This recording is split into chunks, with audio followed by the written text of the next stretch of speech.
Приветствуем наших подписчиков и гостей канала Код Изобилия. Друзья, мы вас всех приветствуем в изобилии и достатке. Сегодня мы поговорим о народных приметах, которые связаны со столовыми приборами. Поговорим о вилках, о ложках и о ножах. И как эти столовые приборы влияют на нашу жизнь в доме. Прямо сейчас подпишитесь на канал Код Изобилия, ставьте лайк этому видео и обязательно поделитесь этим видео с теми, кому вы желаете действительно мира, любви, гармонии. Пусть они также знают эту важную и ценную информацию. Кухня является гордостью любой хозяйки. И, конечно же, к выбору кухонной гарнитуры необходимо подходить тщательно. Особое внимание всегда стоит обращать на столешницу, ведь она несет основную нагрузку при использовании кухни. Хозяйки проводят на ней много времени, и многие даже не знают, что от этой комнаты, если верить народным приметам, зависит судьба всей семьи. Например, если не получается в духовке пироги несколько раз подряд, значит семья разорится. И к беде приведет привычка хранить на кухне битую или с трещинами, сколами посуду. Поэтому всю пустую посуду, это кастрюли, чашки, банки, на ночь необходимо переворачивать или накрывать крышкой. Иначе наши предки говорили о том, что черт туда плюнет и будет разлад в семье. А чтобы деньги всегда оставались в доме, нельзя ставить пустые бутылки на пол и сметать со стола крошки рукой. Есть приметы, которые связаны и со столовыми приборами. Например, облизать нож, значит вы станете злее. Уронить нож, вилку, ложку, это значит к гостям. И если на вашей кухне постоянно скисает молоко, значит на ком-то из членов вашей семьи лежит сглаз. И самое важное, нельзя заниматься консервацией на зиму на растущей луне. Почему? По одной простой причине, что таким образом вы можете испортить, знаете, так по-другому сказать, заквасить отношения в вашей семье. Издавна столовые приборы, причем ложки, вилки и ножи, должны всегда были располагаться в отдельной ячейке. И этому следует некая энергетика. Если ложки лежат вперемешку с вилками, то идет энергетика конфликта.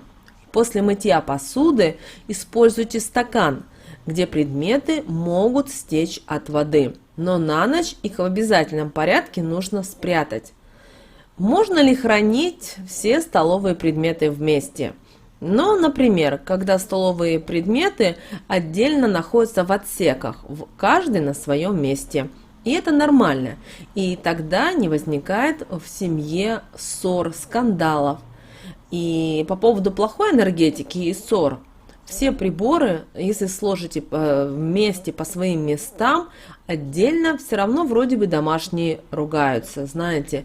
Это тогда говорит о том, что у вас постоянно какие-то проблемы на работе, и вам нужно все-таки думать о том, как восстанавливать связи между своими близкими родственниками и членами семьи.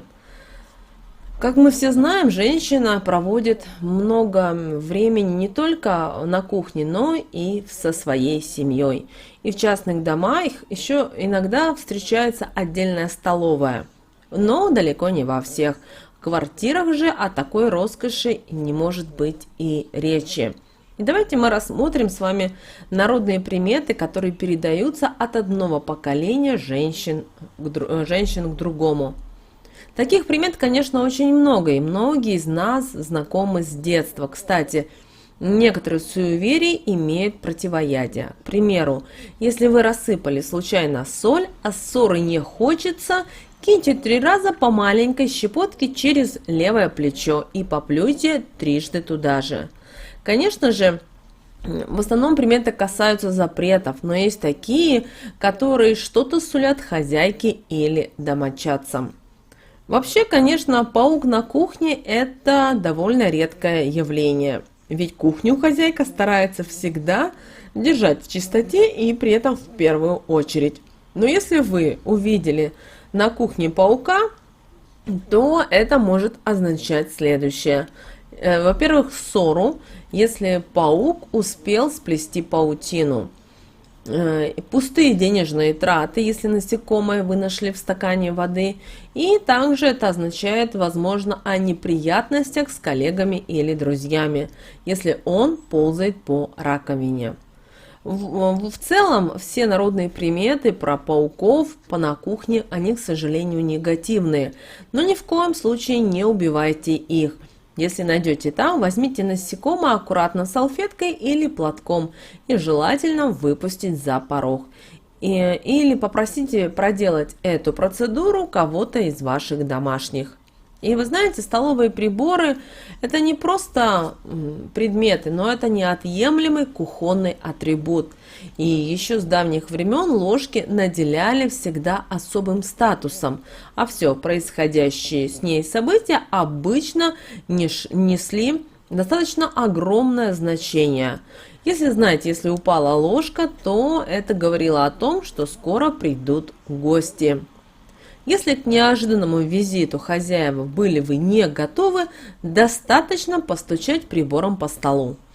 Считалось, что это развернет визитеров на полпути или как-то поменяет ихние планы. А если хозяин или хозяйка непреднамеренно постукивают ложкой, это может предвещать серьезную ссору. И чтобы сохранить лад в семье, старайтесь не допускать такого поведения за столом. Многие задают себе вопрос, а пить из кружки, не вынимая ложку, можно и к чему это?